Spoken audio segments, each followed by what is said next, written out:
Good morning, children. Welcome to Mahila Samaja online classes. Myself Deepa, your social science facilitator. How are you all, children? Hope all are safe at home. So, children, today I am here with the continuation part of geography, that is South America. So, class 7, social science, geography part, that is South America. So today in this class, let us study about the wildlife. So South America has a variety of wild animals, birds and reptiles. The condor is the biggest bird of prey in the world.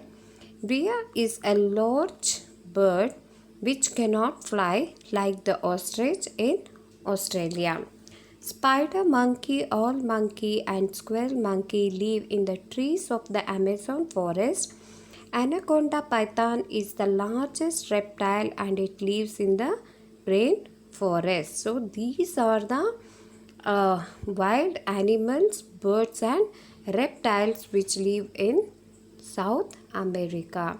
Apart from that, puma and jaguar are large animals of prey which feed on monkeys and smaller animals. The llama and alpaca are animals similar to camels as they have long necks. So they look similar to camel because they have a long necks, and these are domesticated by the native inhabitants for working. So these animals are used for the purpose of working. So hence these animals are domesticated. Galapagos Islands are well known for their giant tortoise. So there are spiders and insects like tsetse flies which cause sleeping sickness. The Amazon River has varieties of fish such as stingrays, electric fish and piranha, that is the most dangerous fish in the world. So rivers also have crocodiles. So you can find crocodiles also. So now let us know about the agriculture and animal husbandry. So cultivable land in South America is limited. So barely 10% of its area is under cultivation. The main regions of cultivations are the Pampas and Argentina and Uruguay, parts of Brazilian islands and east coast of central Chile. So most important crops of South America are maize, wheat, rice, coffee, cotton, sugarcane, etc. So once again I repeat, children, the main important crops are maize, wheat, rice, coffee, cotton, sugarcane.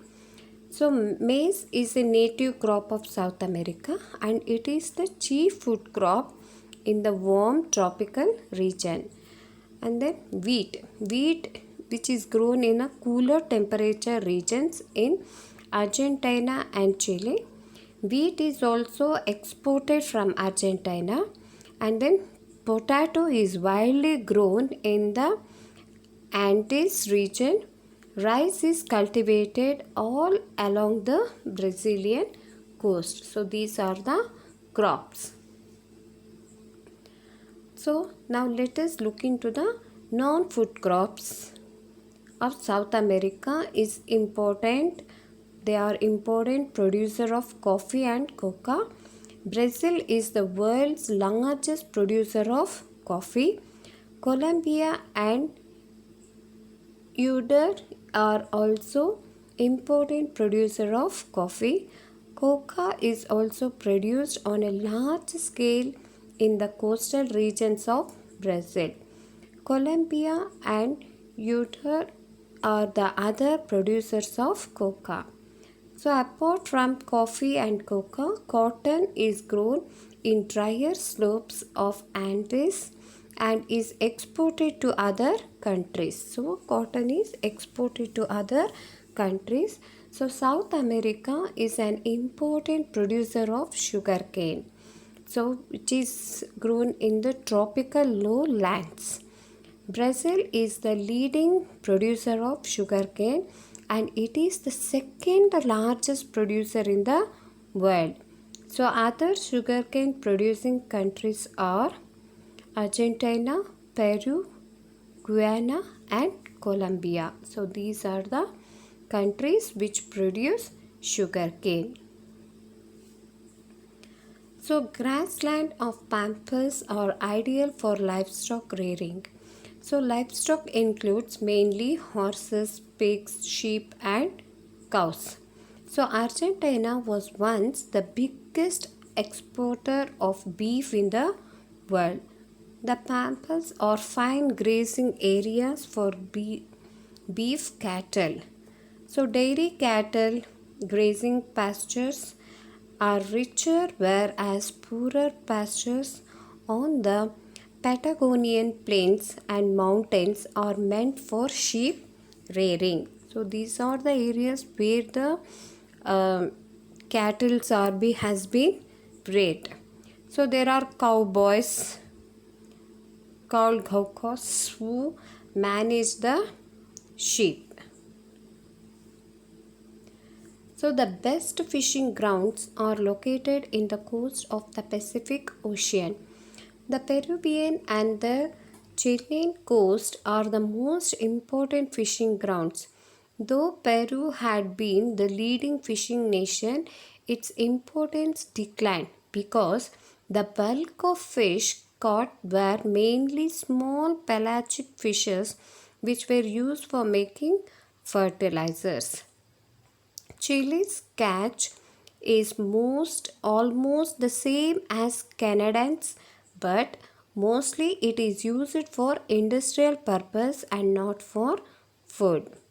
So the lake Titicaca and the river Amazon are the important places of fresh water fishing. So these are the important places for the fishing. So now let us know about the population. So the inhabitants of South America belong to mixed racial groups. So here you can find the mixed racial groups. Amazon Indians and Inca Indians are natives of South America who settled before the arrival of the Europeans. So they settled before the arrival of the Europeans. But Europeans, they came in search of gold and later they settled over here. So slaves were brought from Africa to work in plantations, and as the slaves were brought from the Africa to work here, so there was an intermarriage among these groups, so which formed the mixed races. So hope you understood. South America registers a much higher percentage of urbanization, that is 80%, than any other country in the world. The highest urban population is in Uruguay, that is 93%, and the lowest is in Guyana, that is 36%. The dense forest of Amazon, Andean mountains, deserts of Atacama, and Patagonia are very sparsely inhabited. So, Gran Chaco and the Guyana highlands are also sparsely inhabited. Most of the population is concentrated along the coast in big cities like and ports like Buenos Aires, Rio de Janeiro, Valparaiso, Sao Paulo, etc.